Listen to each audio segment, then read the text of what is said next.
If somebody told me from the beginning, as a speaker, you want to have other collateral, you want to be on LinkedIn, you want to have a Substack, you want to have a podcast, these kind of things, I would have done it from the start. Welcome. I'm Kenny, host of the Founder Podcast Lab, and today I'm joined by Barry Moline. You're an expert.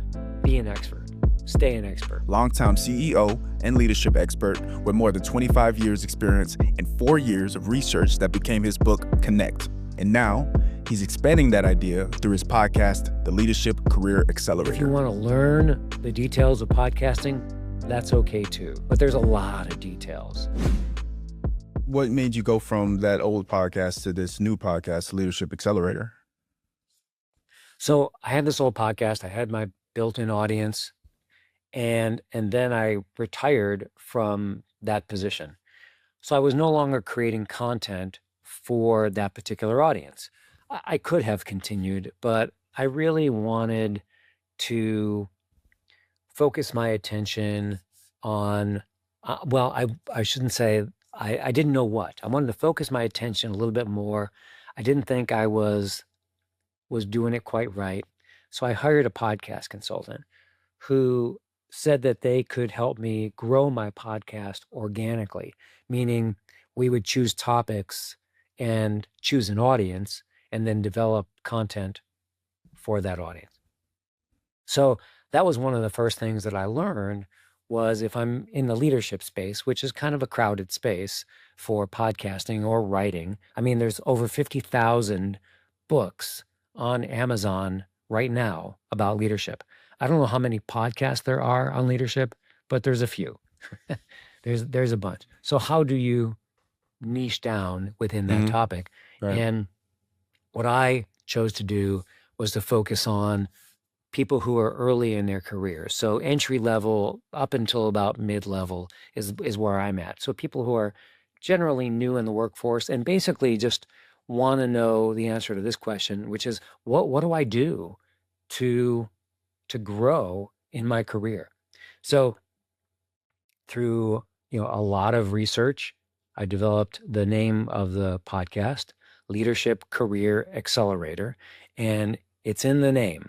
What we do, we talk about leadership, we talk about your career, and we try to accelerate your career. So that's the goal of the podcast.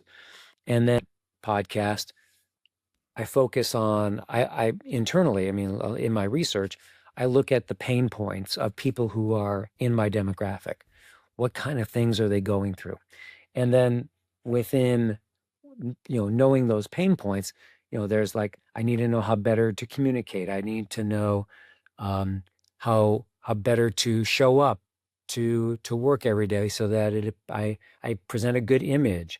And, within those things, there's a variety of topics you could talk about, but there's a variety of pain points that people want to know about.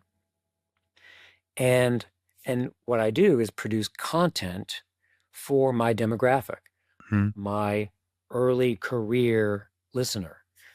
And that gives me a lot of focus into who I'm talking to. So if I get pitched by somebody who wants to talk about retirement planning, I say, that's not a bad topic. It's not really the concern of my listener. Right. And maybe the recommendation is, invest in a 401k or something like that. Take 5% of your salary or 10% of your salary every pay period and invest that. There's not much more that people need to know beyond that when it comes to retirement planning, for my demographic. Right. So having a focus helps me identify the right content.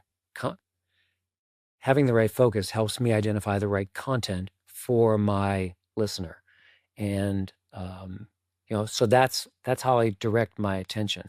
And then on these are the big lessons I learned from my podcast consultant. And then the second one is that it's really important to have good quality descriptions of the podcast that appear in the show notes. And they don't have to be long, but it is important to take the transcript, figure out what the highlights are. There's a lot of programs out there that will summarize what you do.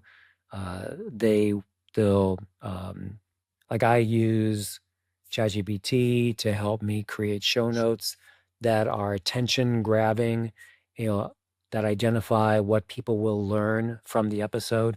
And using that, it helps create better search engine optimization.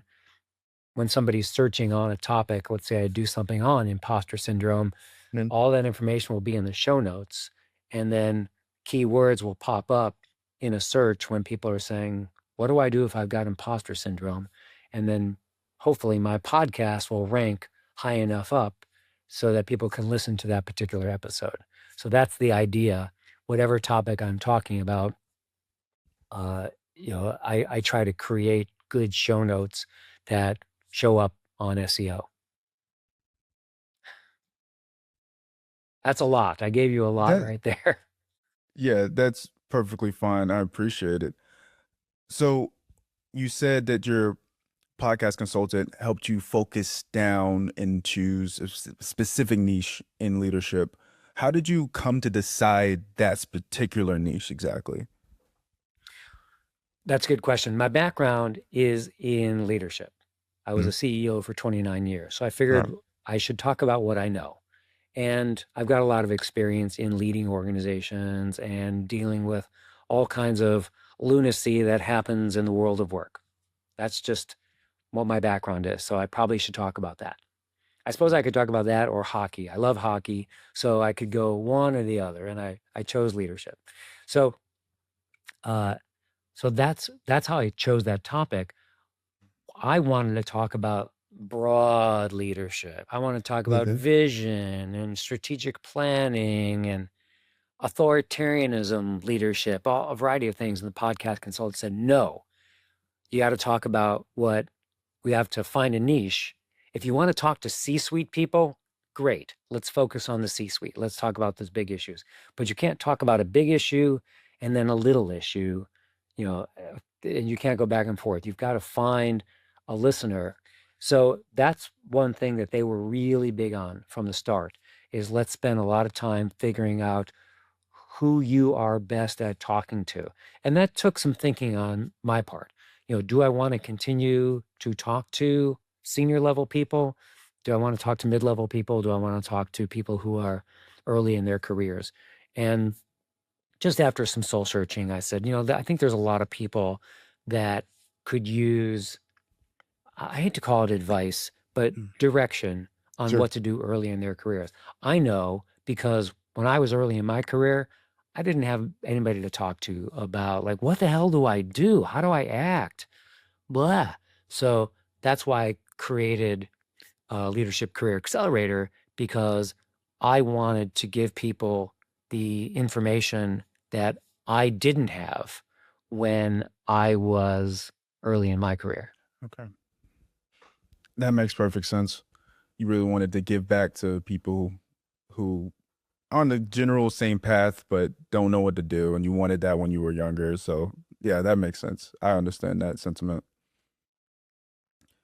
You were saying that to create your SEO, you use ChatGPT to like get titles and whatnot. Can you like run through your process for that?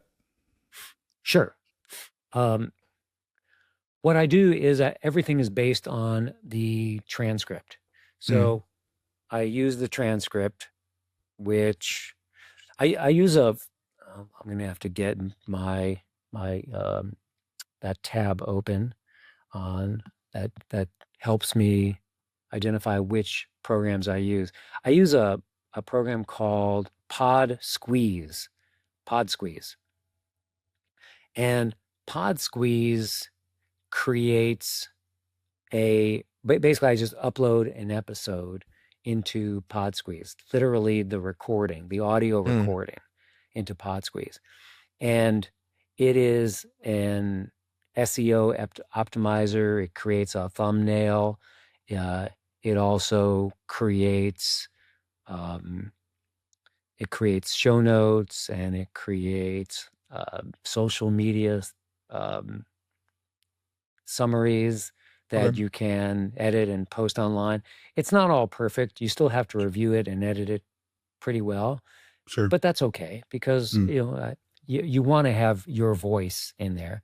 Nevertheless, it creates a bunch of different pieces of collateral that you can turn around and use in other areas. And what I do there is take the show notes and, make sure that they're, I don't know, I say exciting enough, Sure. they grab your attention. And so I work with the materials that Pod Squeeze produces. There's probably a few different programs that will Mm. do that for you. I actually think that Riverside, we're recording in Riverside, I think that it produces some of these items of collateral as well. So it'll produce video clips, for example, Riverside does. But bottom line is Pod Squeeze does a ton of things. Mhm. And I use those to, when I'm posting the, I post in Captivate. So when I'm posting in Captivate, I take the show notes, I edit them, and then Mhm. I use those to create show notes that are more attention grabbing. I will take the transcript and now this is a written transcript. I'll Mm. put it in ChatGPT and say, give me a one-line hook Mm. that will grab people's attention. And it'll review the whole transcript, which is pretty lengthy, and it gives me a bunch of different hooks. And I can use those hooks at the top of the show notes. Mm. Um, I can use that hook in the introduction that I will create before an interview. Sure. Like we just started in our interview, but you hopefully will do an introduction before that, and Yes. you'll do an outro after that.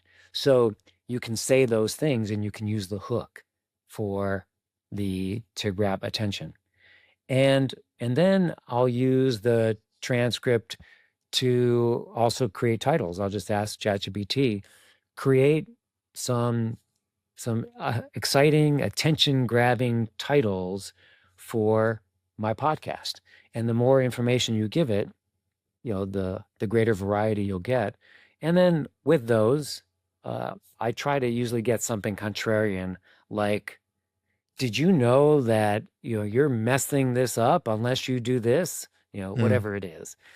So not some, I don't know why, but for some reason we're drawn as humans more toward the negative, like fixing the negative, as Yeah. opposed to saying, you're going to learn great things from this Yeah. podcast. Like, yeah, I already know that. Mhm. But, like, here's the one thing that you could do to make your podcast, you know, have 1,000 listeners overnight, whatever that might be.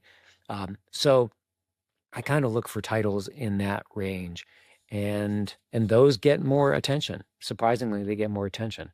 So the combination of Pod Squeeze in the show notes and Mm. then asking ChatGPT for a hook, also asking it for titles, I use those things for to create my show notes. Pod Squeeze also creates titles.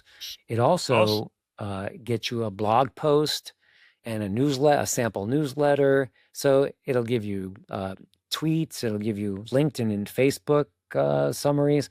So it's really a good piece of software, and I think it's only I don't know exactly how much it costs. Here, I'm on their site.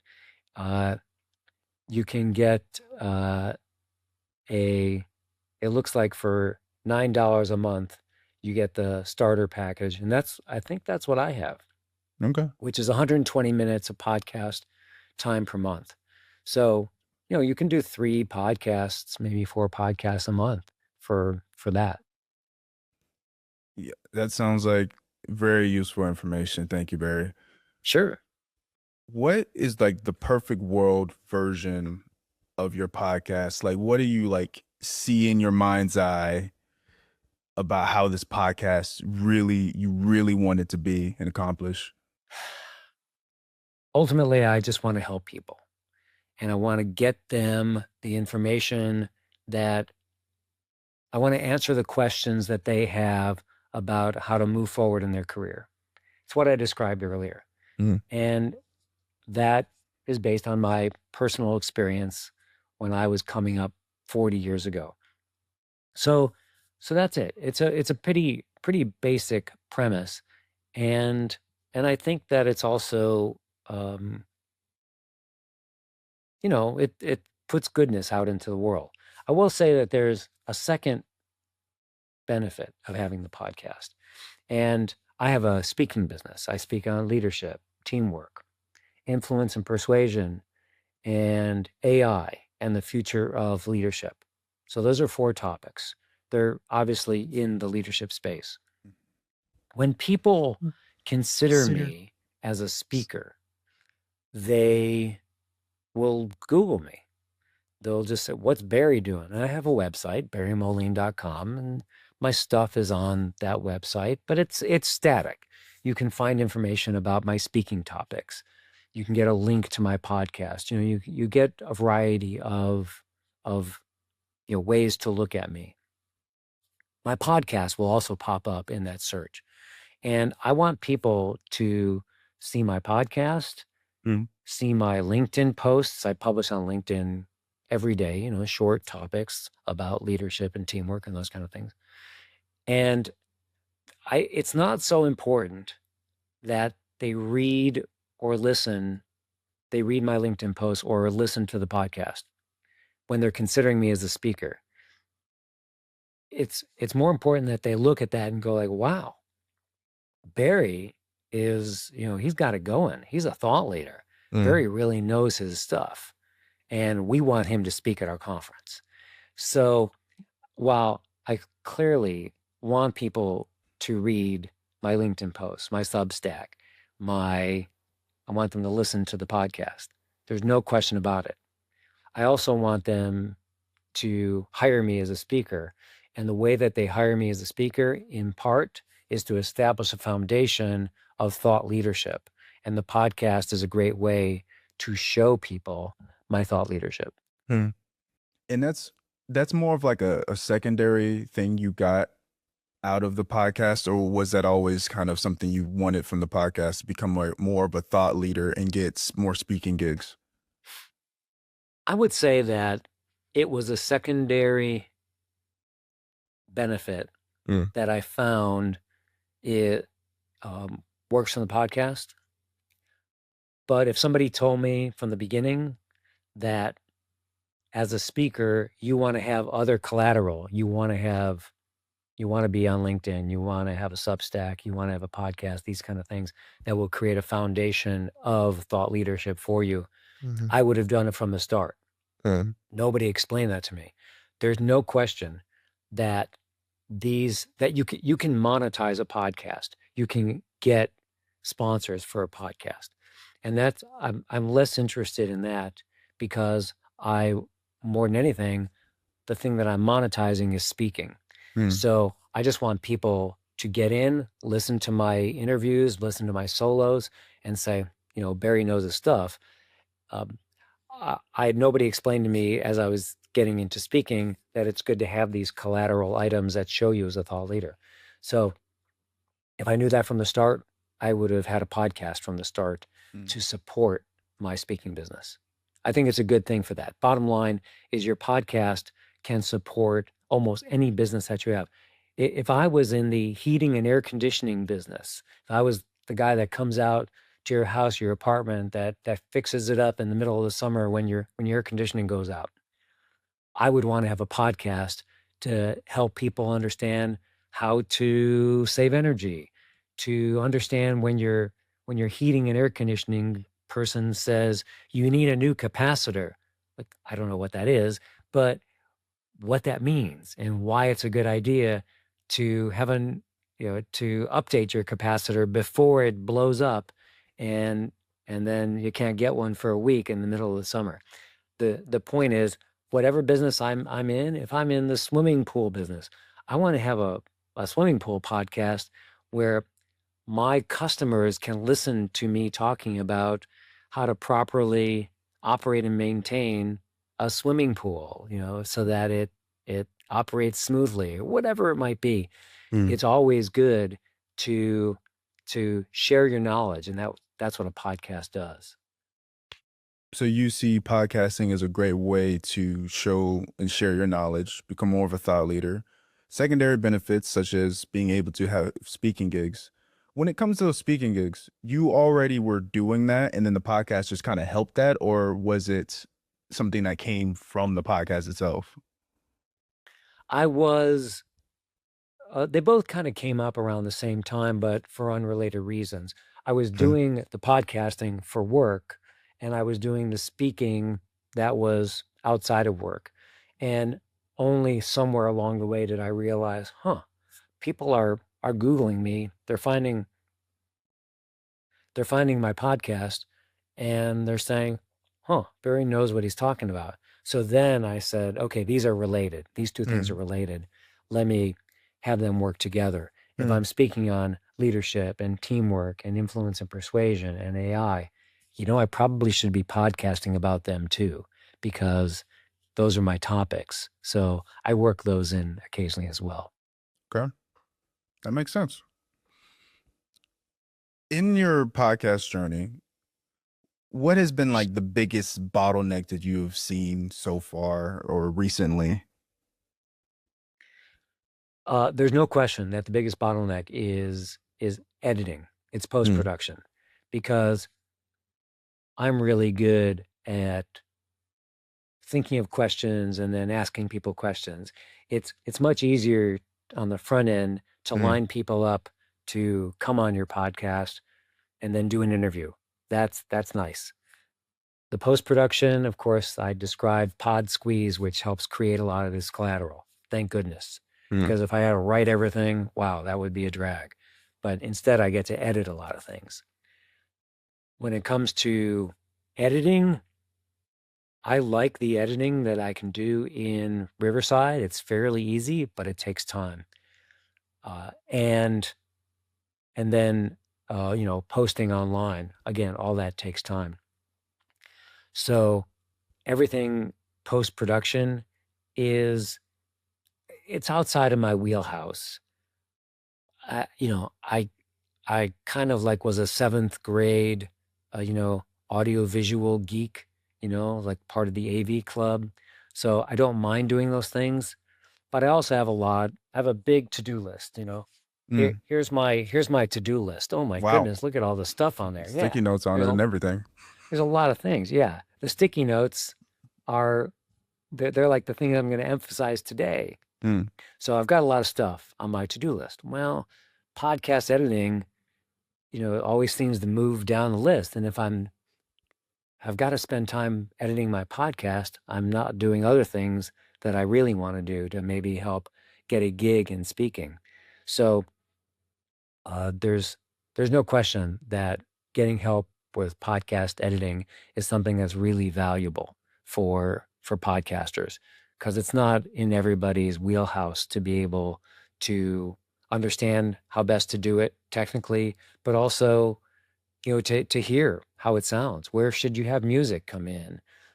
Should you have music at the beginning, at the end? Um, how to tighten up a podcast when there's dead mm. air. There's a lot of things that a podcast editor can do to make it sound much better. What have you done so far to solve that problem other than pod Well, squeeze? yeah. Well, I personally use a podcast editor. Okay. So I've got my podcast editor, and they do three types of podcasts for me, which are the ones that I produce. I do interviews, which I publish about two a month. I do solos, which is just me talking to the camera, and I'm talking about a topic that I want to talk about, that I think is important. Um, the let's see, some most recent topics are, how to deal with difficult people, how to have a difficult conversation. One I'm about to record is how to. I'm gonna talk about drinking and work, Mm, not drinking at work, right. but handling drinking. When you go out after work, that kind of thing. Uh, and so those are the topics that I'm talking about. but those are solos. I will talk for, somewhere between 5 and 15 minutes directly to the camera about those topics. I research the topics, I develop the script, and then I record it directly to the camera. Mm. And so that's the second type of podcast that I do. And the third type I do is LinkedIn, I do a lot of LinkedIn posting on a variety of topics around leadership, teamwork, influence and persuasion, strategy. And I take my LinkedIn posts, which are pretty tight, and they're all about the same length, and I save them, and I produce a short solo. I call it 2-minute leadership. They're all about 2 minutes and 20 seconds to 2 minutes and 30 seconds. And my editor, finds a very easy way to create those. Again, I do those talking directly to the camera. So every week I publish a longer version, either an interview or a solo, and then I publish a short version, a 2-minute leadership. So with that, I'm publishing twice a week. So I've got my editing team that I've developed over many years, and so I'm sticking with my team. I like my team, and they do a good job. They turn them around fairly quickly, and I take care of the SEO. So I don't have them do it. I could contract out for that, but because I've got Pod Squeeze, it helps me move along faster. But I could find somebody to do that for me as well. 3 different podcast setups. You have an editor working on them. There's a long form with interviews, you and solo, some shorts, and you do the Pod Squeeze, do the SEO yourself. Whole setup. It's a whole That's setup. it. You got it all summarized. With your about 30 years experience, and then you had 4 years doing research for your book Connect, correct? True. That book, I assume, is a strong staple in your career. What from that book, if you had to give at least one thing from the book you really want to push forward, especially in your podcast, what would it be? I think it is that teamwork is intentional. We sometimes think, hey, these people just get along together, and isn't that nice? And we're working really well. It's not that way at all. A leader needs to bring people together, help people get to know each other, not love each other, but just get to know each other so that they will work together. A leader needs to identify the purpose and let people know what that purpose is on a regular basis, because people will forget. So it's good to remind people what they do, a couple times a month. When somebody does something that's well, or when they do a project for a client, say thank you. You helped that client accomplish X, Y, or Z, and let people know they accomplished their purpose in doing so.